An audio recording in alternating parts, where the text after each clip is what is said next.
تبارك الذي نزل الفرقان على عبده ليكون للعالمين نذيرا۔ السلام علیکم ورحمۃ اللہ وبرکاتہ۔ الحمد للہ وکفی وسلام علی عبادہ الذین اصطفیٰ، اما بعد۔ ناظرین کرام، اس مبارک مہینے میں قرآن مجید کی مختصر تفسیر کا یہ سلسلہ پیش کیا جا رہا ہے، اور یہ اس سلسلے کا یہ 19واں پروگرام ہے۔ آج میں آپ کے سامنے 19ویں پارہ کی مختصر تفسیر لے کر کے حاضر ہوا ہوں۔ عزیز ساتھیوں، اس پارے کے اندر 19 رکوع، 3 صورتیں، یعنی سورہ فرقان کا بقیہ حصہ، سورہ شعراء کامل اور سورہ نمل کی 59 آیتیں پائی جاتی ہیں۔ اس پارے کی ابتدا وقال الذين لا يرجون لقاءنا لولا انزل علينا الملائكة او نرى ربنا سے ہوتی ہے۔ پچھلے پروگرام میں میں نے آپ کے سامنے یہ بات پیش کی تھی کہ مشرکین مکہ آپ علیہ السلام کو اللہ کا رسول ماننے سے انکار کرتے تھے۔ ان کا سب سے بڑا اعتراض یہ تھا کہ کوئی بشر، کوئی انسان اللہ کا نبی نہیں ہو سکتا، کیونکہ نبی کی یہ صفت نہیں ہوتی کہ وہ کھائے اور پیے اور بازاروں میں گھومتا پھرتا رہے۔ اس اعتراض کا جواب دیتے ہوئے اللہ تعالیٰ نے ارشاد فرمایا کہ ہم نے اس کے پہلے، یعنی پیارے حبیب صلی اللہ علیہ وسلم کے پہلے جتنے بھی انبیاء اور رسول کو اس کائنات کے اندر بھیجا ہے، سب کے سب انسانوں میں سے تھے۔ وہ کھاتے تھے، وہ پیتے تھے، وہ بازاروں میں چلتے اور پھرتے تھے۔ پھر آپ علیہ السلام کے بارے میں ان کا یہ اختلاف کرنا، یہ اعتراض کرنا کسی طرح درست اور صحیح نہیں ہے۔ عزیز ساتھیوں، اس پارے کے شروع میں مشرکین مکہ کا ایک اور سوال ہے، ایک اور اعتراض ہے کہ اگر رسول ہے یا نبی ہیں تو ایسی صورت میں ان کے پاس اللہ تعالیٰ کی جانب سے ایک فرشتہ ضرور آنا چاہیے۔ تو اللہ تعالیٰ نے ان کے اس اعتراض کا جواب دیتے ہوئے ارشاد فرمایا وقال الذين لا يرجون لقاءنا لولا انزل علينا الملائكة او نرى ربنا، اور ان لوگوں نے کہا کہ ہماری ملاقات کی امید نہیں رکھتے، ہم پر فرشتے کیوں نہیں اتارے گئے یا ہم اپنے رب کو دیکھتے۔ بلا شبہ یقیناً وہ اپنے دلوں میں بہت بڑے بن گئے ہیں اور انہوں نے سرکشی اختیار کی ہے، بہت بڑی سرکشی اختیار کی ہے۔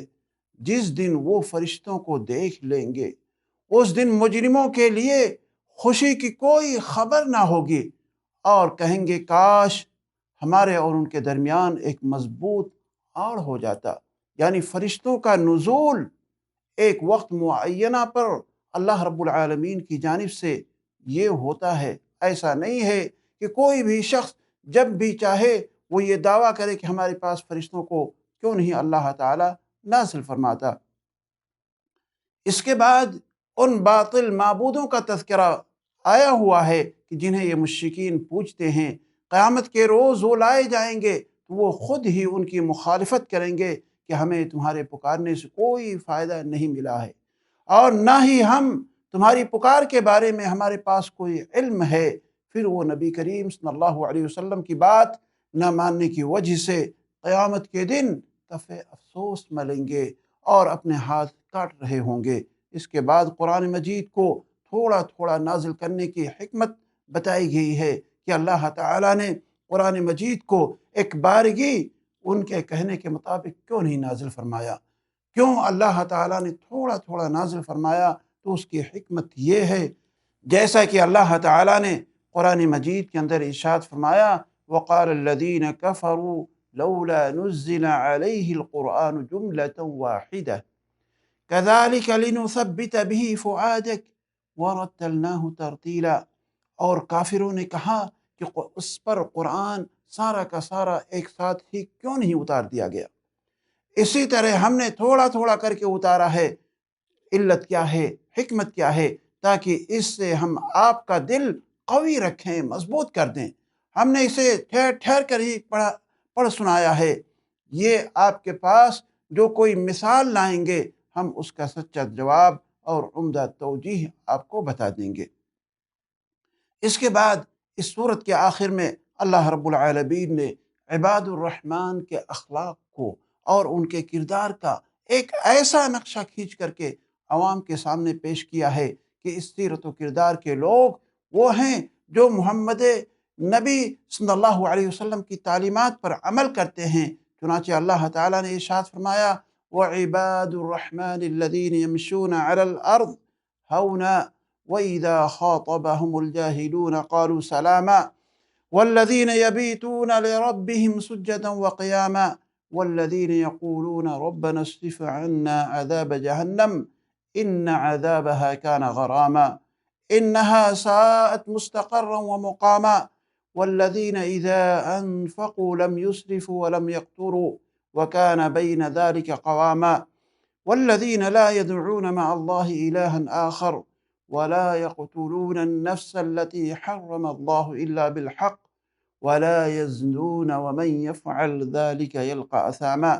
رحمان کے سچے بندے وہ ہیں جو زمین پر فروتنی کے ساتھ چلتے ہیں، اور جب بے علم یعنی جاہل ان سے باتیں کرنے لگتے ہیں تو وہ کہہ دیتے ہیں کہ سلام ہے، یعنی آسانی کے ساتھ ان سے گزر جاتے ہیں۔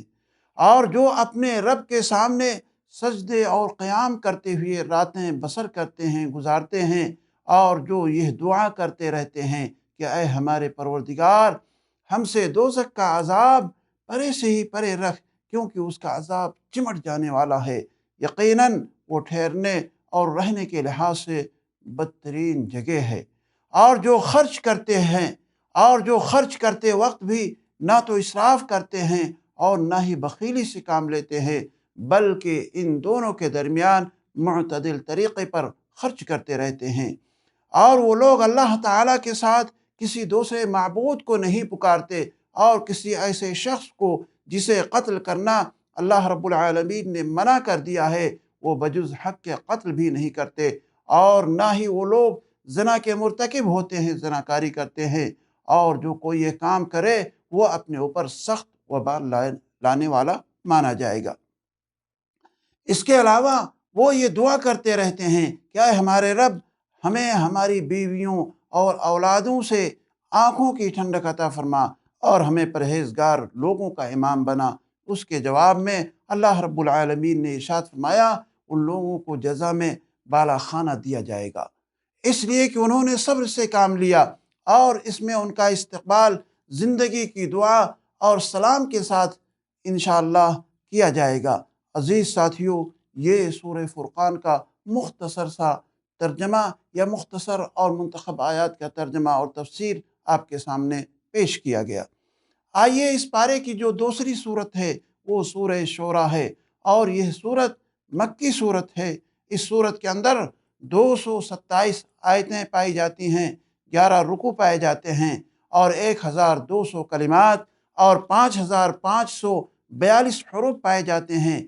جب اہل مکہ رسول اکرم جناب محمد رسول اللہ صلی اللہ علیہ وسلم کی دعوت کا انکار کیے اور طرح طرح کے بہانے تراشنے لگے، کبھی آپ کے خلاف کہتے کہ آپ کوئی بڑی نشانی تو لاتے نہیں، کبھی کہتے کہ آپ شاعر ہیں، کبھی کہتے کہ آپ کاہن ہیں، کبھی کہتے کہ آپ جادوگر ہیں۔ دوسری طرف رسول پاک صلی اللہ علیہ وسلم کی یہ حالت ہوا کرتی کہ آپ انسانوں کو جہنم میں جاتے ہوئے ان کے جہنم میں جانے کی وجہ سے کافی پریشان نظر آتے تھے۔ تو اس طرح سے آپ کو ایک طرف تسلی دی جا رہی ہے، اور اس صورت کے اندر سابقہ امتوں کے احوال و کوائف سے اور ان کے عذاب کے بارے میں بھی آپ کو آگاہ کیا جا رہا ہے۔ عزیز ساتھیو، اللہ تعالیٰ نے اس صورت کے اندر بہت سارے انبیاء کرام کے واقعات کو ذکر فرمایا ہے۔ اس صورت کے اندر اللہ تعالیٰ نے حق و باطل اور دعوت دینے والے اور سرکشی تکبر کی بنیاد پر اس دعوت کو جھٹلانے والوں کا انجام بھی واضح کرنے کے لیے جو اس کے پہلے امتیں تھیں ان کے احوال و قوائف سے ہم تمام مسلمانوں کو آگاہ کیا ہے۔ اللہ تعالیٰ نے نبی کریم صلی اللہ علیہ وسلم کو مخاطب کرتے ہوئے فرمایا کہ پہلے انبیاء کو بھی ان کی قوموں نے جھٹلا دیا تھا، بلکہ انہیں بھی اپنے قتل کا ڈر لگا رہتا تھا۔ اس صورت میں آیت نمبر 9 سے لے کر کے 68 تک موسیٰ علیہ السلام اور فرعون کا واقعہ بیان کیا گیا ہے۔ پھر آیت نمبر 69 سے لے کر کے 104 تک حضرت ابراہیم علیہ السلام کے واقعے کی طرف اشارہ کیا گیا ہے اور ان کے ایمانی قوتوں کو لوگوں کے سامنے پیش کیا گیا ہے۔ گرچہ وہ اکیلے تھے لیکن اس کے باوجود وہ اپنی قوم اور بادشاہ سے ٹکرا گئے اور انہیں توحید کی دعوت کے اوپر توحید کے لیے یا توحید کی طرف انہیں بلانے لگے۔ پھر آیت نمبر 105 سے لے کر کے 132 تک سیدنا نوح علیہ السلام کا تذکرہ آیا ہوا ہے۔ پھر آیت نمبر 133 سے لے کر کے 140 تک کی آیتوں میں سیدنا ہود اور ان کی قوم عاد سے متعلق ہے اور ان آیتوں کے اندر انہی کے بارے میں پوری تفصیل آئی ہوئی ہے۔ پھر آیت نمبر 141 سے لے کر کے 159 تک حضرت صالح علیہ السلام اور ان کی قوم ثمود کے بارے میں آیا ہوا ہے، اور پھر آیت 161 سے حضرت لوط اور حضرت شعیب علیہ السلام کے بارے میں یہ آیتیں آئی ہوئی ہیں۔ عزیز ساتھیوں، اس صورت کے آخر میں پیارے حبیب صلی اللہ علیہ وسلم کو دعوت عام دینے کے لیے، اعلانیہ طور پر دعوت دینے کے لیے آپ کو حکم دیا جا رہا ہے۔ چنانچہ اللہ تعالیٰ نے ارشاد فرمایا وَأَنذِرْ عَشِيرَتَكَ الْأَقْرَبِينَ۔ جب یہ آیت کریمہ کا نزول ہوا تو آپ صلی اللہ علیہ وسلم سب سے پہلے اپنے خاندان کے لوگوں کو دعوت کی، تاکہ کھلے عام دعوت دینے سے جو رد فعل اٹھ سکتا ہے اس میں وہ لوگ ہماری مدد کر سکیں۔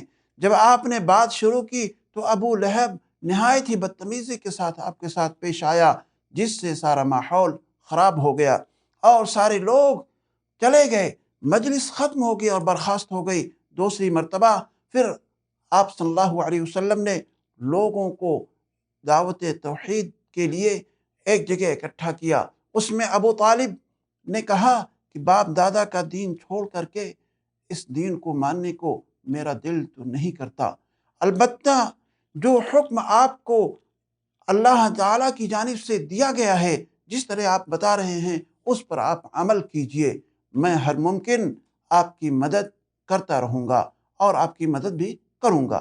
یہاں پر آپ صلی اللہ علیہ وسلم کو اپنے چچا ابو طالب کی جانب سے سہارا مل جاتا ہے، تو وہ کوہ صفا پر چڑھ کر کے اعلان کرتے ہیں، سارے خاندان کے لوگ جمع ہو جاتے ہیں۔ چنانچہ وہ اپنی بات شروع کرتے ہیں کہ میں تمہارے درمیان برسوں سے موجود ہوں، ہمیں آپ نے کیسا پایا ہے؟ سب لوگوں نے بیک آواز میں جواب دیا کہ آپ شریف باپ کے شریف بیٹے ہیں۔ پھر فرمایا اگر میں یہ کہوں کہ اس پہاڑ کے پیچھے سے ایک لشکر حملہ آور ہے، ایک لشکر آ رہا ہے جو آپ کے اوپر حملہ کرنے جا رہا ہے، تو کیا آپ اسے ہماری بات کو قبول فرما لیں گے؟ کیا آپ ہماری بات مان لیں گے؟ لوگوں نے کہا کہ ہاں مان لیں گے، کیونکہ ہم نے کبھی بھی آپ کو جھوٹ بولتے ہوئے نہیں پایا ہے۔ تو آپ صلی اللہ علیہ وسلم نے ارشاد فرمایا میں اللہ تعالیٰ کی طرف سے تمہارے لیے نبی بنا کر کے بھیجا گیا ہوں، اور یہ میرا پیغام ہے قولوا لا الہ الا اللہ تفلحوا، یعنی تم کلمہ پڑھ لو، یعنی لا الہ الا اللہ کہو، کامیاب ہو جاؤ گے۔ یہاں پھر ابو لہب نے بدتمیزی سے پیش آیا اور کہا کہ تم نے اسی لیے ہمیں یہاں پر بلایا ہے۔ عزیز ساتھیوں، یہ سورہ شورى کا مختصر بیان ہم نے آپ کے سامنے پیش کیا۔ عزیز ساتھیوں، اب میں آپ کے سامنے اس پارے کی آخری صورت جسے سورہ نمل کہتے ہیں، یہ صورت مکی صورت ہے۔ اس صورت کے اندر 93 آیتیں، 7 رکوع پائے جاتے ہیں اور 1149 کلمات اور 4799 حروف ہیں۔ اس صورت کے اندر چیونٹیوں کا ذکر آیا ہے، اس لیے اس صورت کا نام النمل رکھا گیا ہے۔ اس صورت میں سیدنا داؤد اور سیدنا سلیمان علیہم السلام اور ان پر اللہ رب العالمین کی جانب سے کیے گئے انعامات کا بطور خاص تذکرہ کیا گیا ہے۔ سلیمان علیہ السلام کو اللہ تعالیٰ نے جانوروں کی بولی سمجھنے کی صلاحیت اور انسانوں، جنوں اور جانوروں پر حکومت عطا فرمائی تھی۔ اس صورت میں 2 واقعہ یعنی چونٹی اور ملکہ سبا کا بطور خاص بیان ہوا ہے۔ اللہ تعالیٰ کا فرمان ہے حتی اذا اتوا علی وادی النمل قالت نملۃ یا ایھا النمل ادخلوا مساکنکم لا یحطمنکم سلیمان وجنودہ وہم لا یشعرون۔ ایک مرتبہ سلیمان علیہ السلام اپنے لشکر کے ساتھ سفر پہ جا رہے تھے۔ راستے میں چونٹیاں اپنے بلوں کے پاس موجود تھیں۔ انہوں نے جب سلیمان علیہ السلام کا لشکر دیکھا تو ایک چونٹی باہر گھومنے والی تمام چونٹیوں سے مخاطب ہو کر کے کہہ رہی ہے کہ تم سب کے سب اپنے گھروں میں، اپنے بلوں میں داخل ہو جاؤ، کہیں سلیمان اور اس کے لشکر تمہیں کچل نہ دیں اور وہ شعور نہ رکھتے ہوں۔ سلیمان علیہ السلام نے یہ منظر دیکھ کر کافی خوش ہوئے۔ انہیں فوراً اپنے رب کی نعمت یاد آ گئی کہ اللہ تعالیٰ نے انہیں جانوروں کی بولیاں سمجھنے کی صلاحیت دی ہے، اس لیے وہ اللہ کا شکر ادا کرنے لگے۔ اسی منظر کو اللہ تعالیٰ نے اس طرح بیان فرمایا ہے فَتَبَسَّمَ ضَاحِكًا مِّن قَوْلِهَا وَقَالَ رَبِّ أَوْزِعْنِي أَنْ أَشْكُرَ نِعْمَتَكَ التي أنعمت علي وعلى والدي وأن أعمل صالحا ترضاه وأدخلني برحمتك في عبادك الصالحين۔ تو وہ اس کی بات پر ہنستا ہوا مسکرایا اور اس نے کہا اے میرے پروردگار، مجھے توفیق دے کہ میں تیری نعمت کا شکر ادا کروں جو تو نے مجھ پر اور میرے ماں باپ پر کیا ہے، اور یہ کہ میں نیک عمل کروں جسے تو پسند کرے، اور اپنی رحمت سے مجھے اپنے نیک بندوں میں داخل فرما۔ اس کے بعد سیدنا سلیمان علیہ السلام کے پاس تمام قسم کے جانور رہتے تھے اور وہ ان سے اپنے کام کرواتے تھے۔ ایک دن ایسا ہوا کہ سیدنا سلیمان علیہ السلام نے ہدہد کو غائب پایا، جیسا کہ اللہ تعالیٰ نے ارشاد فرمایا وَتَفَقَّدَ الطَّيْرَ فَقَالَ مَا لِيَ لَا أَرَى الْهُدْهُدْ أَمْ كَانَ مِنَ الْغَائِبِينَ لَأُعَذِّبَنَّهُ عَذَابًا شَدِيدًا أَوْ لَأَذْبَحَنَّهُ أَوْ لَيَأْتِيَنِّي بِسُلْطَانٍ مُبِينٍ۔ آپ نے پرندوں کا جائزہ لیا اور فرمانے لگے یہ کیا بات ہے کہ میں ہدہد کو نہیں دیکھتا ہوں، کیا واقعی وہ غیر حاضر ہے؟ یقیناً میں اسے سخت سے سخت سزا دوں گا یا اسے میں ذبح کر ڈالوں گا، یا میرے سامنے کوئی صریح اور واضح دلیل وہ بیان کرے۔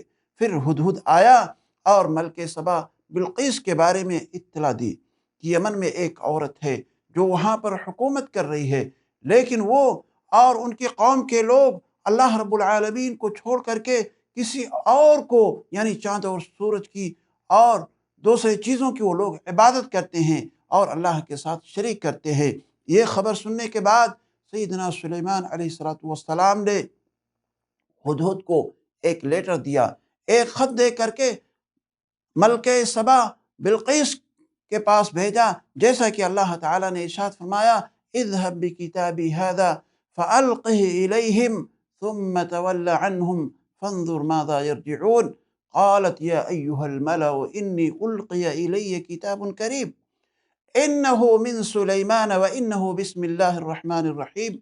میرے اس خط کو لے جا کر کے انہیں دے دے، پھر ان کے پاس سے ہٹ یعنی تھوڑی دور ہو جا اور دیکھ کہ وہ کیا جواب دیتے ہیں۔ وہ کہنے لگی کہ اے سردارو، میری طرف ایک باوقعت خط ڈالا گیا ہے، یعنی مجھے ایک بہترین اور بہت ہی باوقار خط ملا ہوا ہے جو سلیمان کی طرف سے آیا ہوا ہے، اور جو بخشش کرنے والے مہربان اللہ کے نام سے شروع ہے، یہ کہ تم میرے سامنے سرکشی نہ کرو اور مسلمان بن کر میرے پاس آ جاؤ۔ اس نے کہا کہ اے میرے سردارو، تم میرے اس معاملے میں مجھے مشورہ دو، میں کسی امر کا قطعی فیصلہ جب تک تمہاری موجودگی اور رائے نہ ہو نہیں کر سکتی۔ ان سب نے جواب دیا کہ ہم طاقت اور قوت والے، سخت لڑنے بھڑنے والے ہیں، آگے آپ کو اختیار ہے، آپ خود ہی سوچ لیجئے کہ ہمیں کیا کچھ حکم فرماتی ہیں۔ عزیز ساتھیوں، اس کے بعد ہدہد وہاں سے واپس آتا ہے اور کچھ تحفہ و تحائف لے کر کے واپس آتا ہے، تو سلیمان علیہ السلام نے ملکہ کا تحائف واپس کر دیا، تو وہ سمجھ گئی کہ یقیناً سلیمان کوئی لالچی بادشاہ نہیں ہے۔ مزید جب اس نے اپنے سفارتکاروں کی زبان سے سیدنا سلیمان علیہ السلام کے حالات کے بارے میں معلومات حاصل کی اور سنا، تو اس پر سیدنا سلیمان کا روب بڑھ گیا۔ تب اس نے سوچا کہ مناسب یہ ہے کہ وہ خود ان کی ملاقات کے لیے ان کے پاس جائے۔ چنانچہ وہ اپنے تمام خدام کے ساتھ اور شاہی ساز و سامان کے ساتھ سبا سے فلسطین کی طرف روانہ ہوئی۔ اس نے دربار سلیمان میں اطلاع بھیج دی کہ میں آپ کی دعوت اور آپ کی زبان سے سننے کے لیے اور بالمشافہ گفتگو کرنے کے لیے آپ کے پاس حاضر ہو رہی ہوں۔ جب ملکہ بیت المقدس کے قریب پہنچ گئی تو سیدنا سلیمان علیہ السلام نے اسے سرپرائز دینے اور اپنی حیرت انگیز طاقت کا مظاہرہ اسے دکھانے کے لیے اس کا عظیم الشان تخت لانے کا حکم دیا۔ قال یا ایھا الملأ ایکم یأتینی بعرشها قبل ان یأتونی مسلمین قال عفریت من الجن انا آتیک به قبل ان تقوم من مقامک وانی علیہ لقوی عمید۔ آپ نے فرمایا اے سردارو، تم میں سے کوئی ہے جو ان کے مسلمان ہو کر پہنچنے سے پہلے ہی اس کا تخت مجھے لا دے۔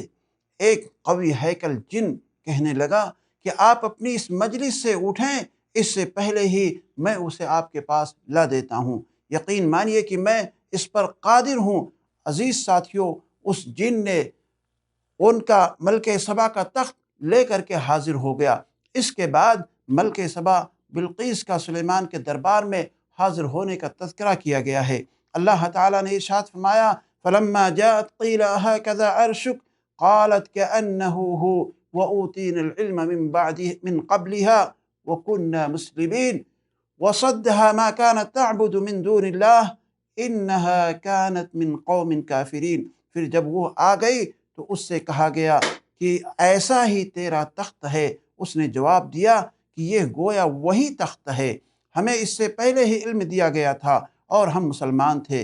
اسے انہوں نے روک رکھا تھا جن کی وجہ سے وہ اللہ کے سوا پرستش کرتی رہی تھی، یقیناً وہ کافر لوگوں میں سے تھیں۔ اس طریقے سے جب وہ محل میں داخل ہوئی تو یہ بھی دیکھا کہ شاید پانی کا حوض ہے، تو اس نے اپنی شلوار کے پانچے اوپر اٹھا لیے کہیں بھیگ نہ جائیں، لیکن وہ دیکھ کر حیران رہ گئی کہ اسے پانی نے چھوا تک نہیں۔ دراصل وہ پانی نہیں بلکہ نفیس ترین قسم کا شیشہ لگا ہوا تھا۔ یہ دیکھ کر اسے یقین ہو گیا کہ سلیمان علیہ السلام واقعتاً اللہ تعالیٰ کے نبی ہیں کہ اتنی عظیم الشان سلطنت کے مالک ہونے کے باوجود بھی ذرہ برابر بھی ان کے اندر تکبر یا بڑک پن نہیں پایا جاتا ہے، بلکہ قدم قدم پر اللہ رب العالمین کے سامنے جھکے چلے جاتے ہیں۔ عزیز ساتھیوں، یہاں پر وہ اسلام کو قبول کر لیتی ہیں۔ ان واقعات سے ہمیں معلوم ہوتا ہے کہ توحید پر قائم رہنے والوں کے لیے دنیا کے اندر بھی بھلائی ہے، اور جب وہ آخرت میں جائیں گے تو آخرت کے اندر بھی ان کے لیے کامیابی ہی کامیابی ہوگی۔ ہم اللہ رب العالمین سے دعا کرتے ہیں کہ اللہ العالمین ہم تمام مسلمانوں کو اس ماہ مبارک کے اندر کثرت کے ساتھ قرآن مجید کی تلاوت کرنے اور قرآن مجید کی تفسیر سمجھنے اور قرآن مجید کو سمجھنے کی اللہ تعالی ہمیں زیادہ سے زیادہ توفیق عطا فرمائے۔ وآخر دعوانا ان الحمد للہ رب العالمین۔